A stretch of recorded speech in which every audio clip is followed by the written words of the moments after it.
I feel like this list has always been a mirror to society and the world, but we're talking Mhm. about a year where we were in the middle of a global pandemic. And as you know, we talked about the Black Lives Matter movement and so many fights for social justice and equality. And that list really reflects it this year.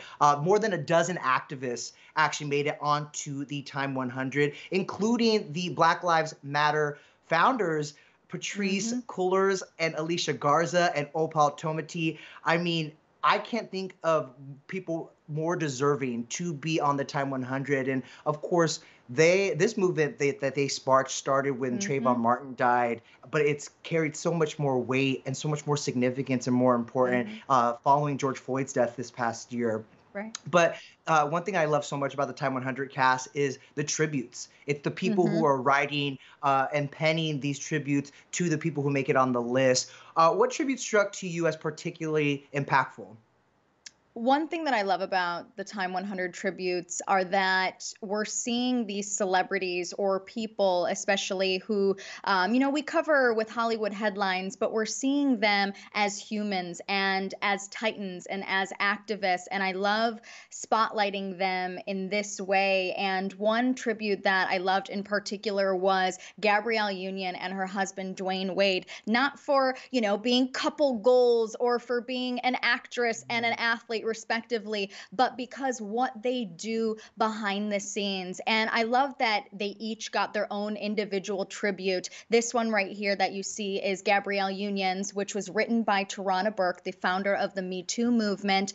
And Mm, Tarana writes about Gabrielle. She says, she isn't just influencing, she is intentionally directing her attention, her influence, and her resources to advance an agenda that deliberately celebrates the most marginalized among us, including Black women and girls and queer and trans folks. She also talks about Gabrielle's dedication to inclusivity, which of course was very evident in November when she was controversially fired as a judge on America's Got Talent after she called out multiple counts of racial insensitivity and a toxic work environment on the show. And Toronto goes on to say that many people in the spotlight wouldn't take the risk to speak out about such injustice. Now, mhm. going over to Gabrielle's husband, Dwayne Wade, his tribute was written by John Legend. And Dwayne is, we know him on the basketball court and we know him as this doting, husband. But really, this past year, I feel like we've seen him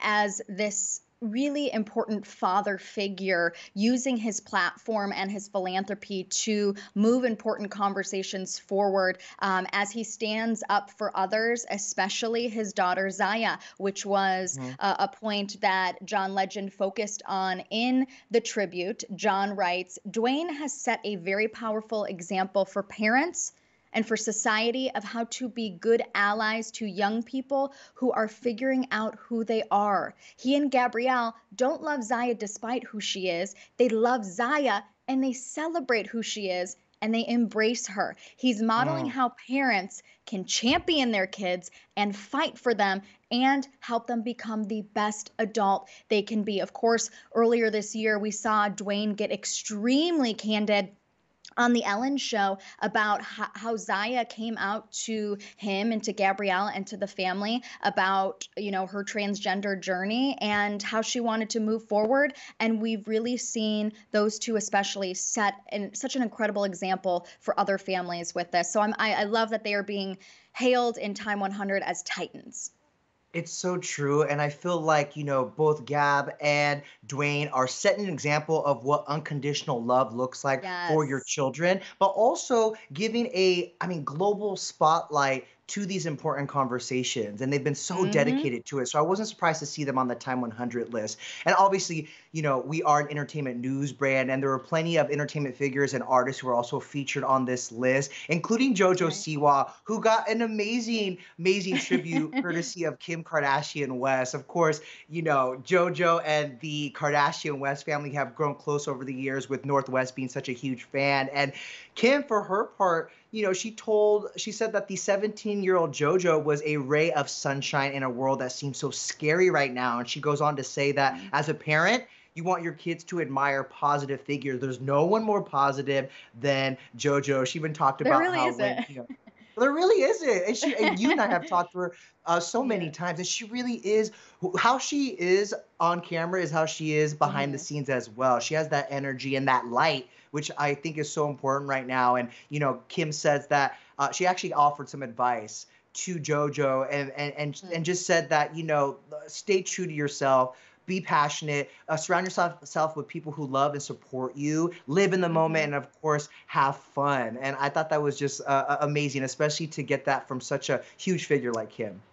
Especially someone like Kim, who was also kind of catapulted into the spotlight, at somewhat of a young age, but not Yeah. as young as JoJo. So she, she empathizes with her, and she acknowledges that JoJo is going to grow up and she's going to, evolve in her own way, and that is okay. But I love this tribute because it's just like that little reminder to all of us that, we're all uniquely ourselves, and that's what makes us so special. And the Yeah. quirkiness that we have, and all those traits, like, don't ever change, don't ever mold because someone else on social media or because of an industry or whoever it may be tells you to. Just stay true to yourself always.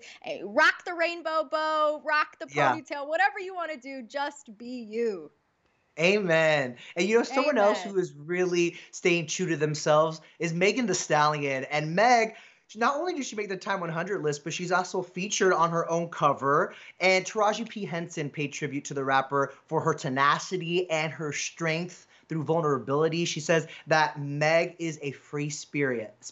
Taraji says, I see that in her. The industry might try to pigeonhole her in this rap game, but she's got a plan that's much bigger. And we got Hmm. her. I just want her to keep winning. And obviously, Meg has had such a huge year, but also people forget that she's not just a rapper. She was enrolled in college. Yes.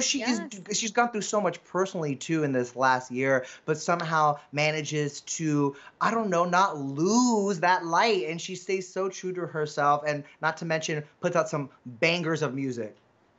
100%. Denny, another tribute that I want to spotlight really quick is Camila Cabello's on J Balvin, and, honoring his openness about mental health and how it's impacted her life. She says, during a period of intense anxiety, I saw his posts on Instagram talking about his struggle with anxiety and mental health. And I remember bursting out crying because I no longer felt alone. And I feel like a lot of people, especially this year with all of the challenges thrown all of our individual ways, having a celebrity like J Balvin, who is, in this spotlight, to see him be so vulnerable on social media, opening up about things that we all struggle with as human beings too, it helps make you feel not alone.